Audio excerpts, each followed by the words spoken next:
Terminator Dark Fate is the final nail in the coffin of the Terminator franchise. Good riddance to such a good series that now has become crap.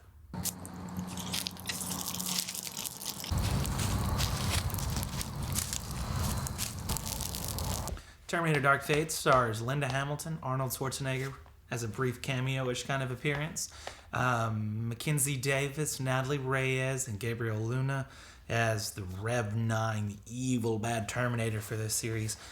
Terminator Dark Fate is basically a soft reboot rehash of T1, T2, Judgment Day, and it just should never have been made. There's no other way to say it. This film is very politically ham-fisted.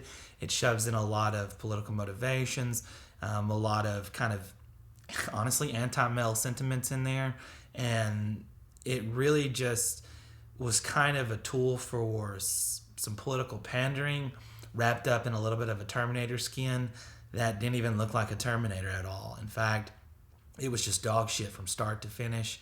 Bad CGI, bad acting, except from Linda Hamilton. She's probably the best part of it. She rolled up and she's still the ass-kicking Sarah Connor that we always knew, an actual strong female character that people seem to forget existed years ago. It's been replaced with an androgynous wannabe male character in Mackenzie Davis and a do-nothing Hispanic character in Natalia Reyes, who is now the token savior of the world, who's just really kind of annoying throughout the entire film. The film opens with two Terminators being sent back in time, the Rev 9, which is Gabriel Luna, and he's not very scary at all. In fact, if you're going to have a Hispanic Terminator and it's not Danny Trejo, then it's not a Terminator. It's just some little soy boy looking guy, and that's what this was. It's really bad, actually. So the Mackenzie Davis character shows up, and what happens is there's like this cheeky little scene where she's naked and she sees a man and a woman who are just this couple, and she goes up, she looks at the woman, she looks at the man, and then she steals the man's clothes. And it kind of mirrors the Arnold scenes where he looks at one guy and can't fit his clothes, and then looks at another one and says, "I want your clothes." But they do this same gag twice where she steals the man's clothes, and it's kind of it's not very subliminal shot at men in generally, and it's not a comical shot because she says, something like, "Yours will fit better, give me yours." It's obviously what they're saying is, they're basically taking the clothes from men and throwing them in the ground naked is what happens. And it points out in both of the instances where she steals the clothes, you see both of the men in their underwear naked and the woman still fully clothed that actually would be the same size as Mackenzie Davis, and she could have fit her clothes. And it just starts off really bad with that shit, and it continues on to the rest of the film, and it's very fucking annoying, to be honest with you. So the film opens basically with some Terminators coming out of the water, and then they turn around and it blends to people just at the water, and you see Sarah Connor, little John Connor over at the bar chatting up this chick, and then a CGI de-aged Arnold Schwarzenegger head insert on another person's body walks up and shoots John Connor, basically wiping away the original two movies or the entire Terminator franchise, killing the most valuable character, and then they replace her with a very cookie-cutter Hispanic female character, a little bit of political pandering right there from James Cameron. I mean, the dude basically rewrote Fern Gully and Pocahontas for Avatar, and now he's rewriting his own stuff, and it's just, James, you need to quit, Jim. You need to give it up. You no longer have the scratch to make Hollywood films, and you should just quit. Nobody wants to see Avatar 3, 4, 5, and 6, or whatever numbers they are, and it's just bullshit. It's a really bad movie the entire way. So, after that happens and it cuts forward and, the Terminators show up like I already said, and then they go to the automobile plant that the two characters, Danny Ramos and her brother, works at.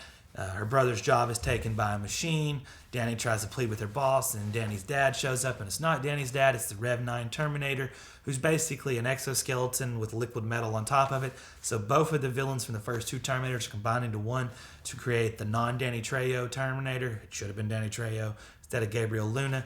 Gabriel Luna gave just this really just kind of muted performance.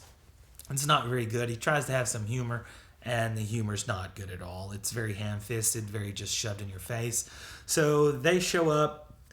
Grace then shows up. She's this augmented super soldier, androgynous-looking character. She shows up. She saves Danny. They get in this very long interstate chase scene. And what's a Terminator film without an interstate chase scene? Well, this one's got to top it. So basically, the guy gets this dump truck with the plow in the front, runs over a bunch of cars. There's a few of the same sequences where they throw a spike at her because Mackenzie Davis is amazing and she can flip out and do like backflips, hop on, picks up this metal dowel rod, chunks that bad boy, stabs the Terminator a couple times, and it's very similar to the scene in the helicopter where they throw like a dowel rod or whatever, and the liquid Terminator morphs through, and that's when the Terminator splits. Looks like he's going to catch him, and that's when Sarah Connor finally shows up, blows them up, both of the two Terminators up, but they're not dead yet. And then they steal Sarah Connor's car and run off.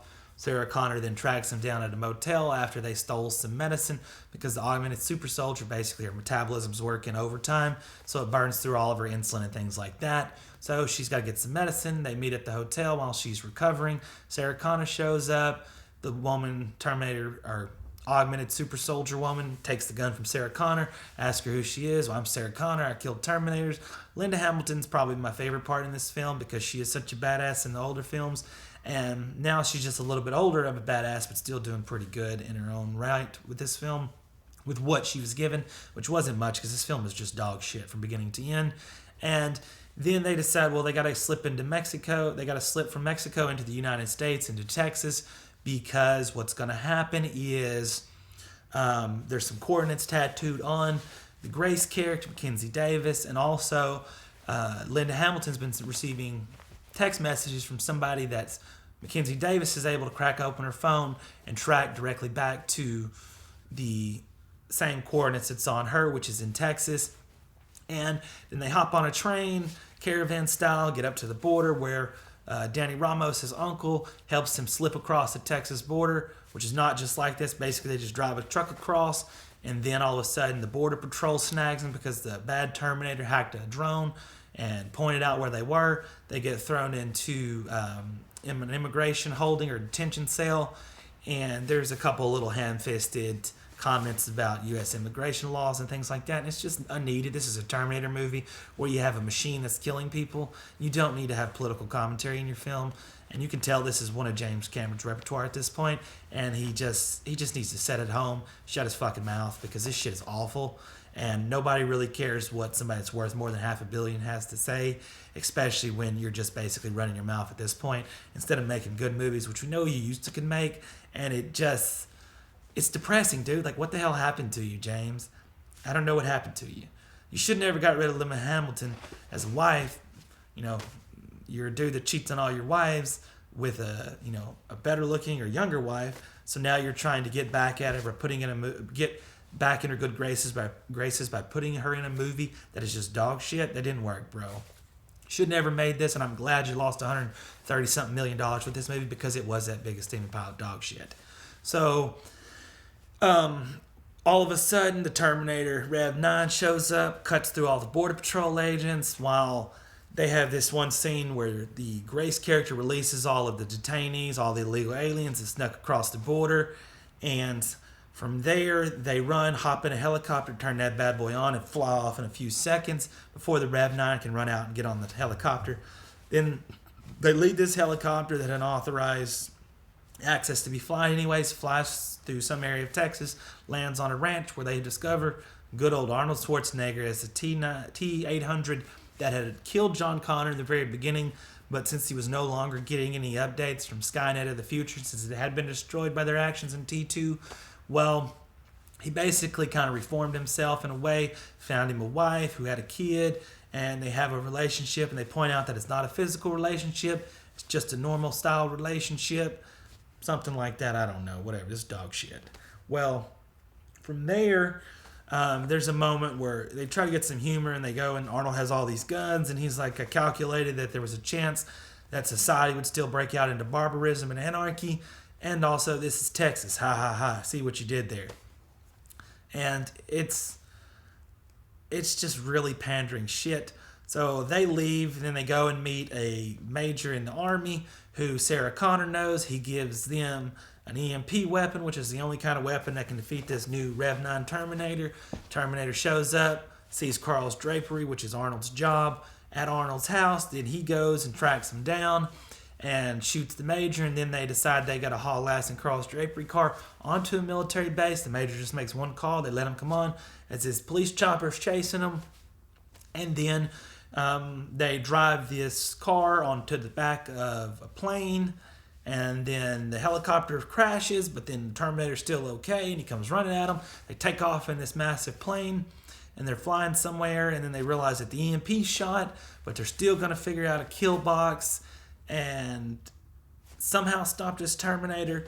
Well, guess what? The Terminator somehow then got into another refueling tanker that then flies and crashes into this plane, and basically the entire third act is just one big long chase explosion scene that takes place at dark, and it's really kind of a CGI mess. You can't really see a lot of what's going on.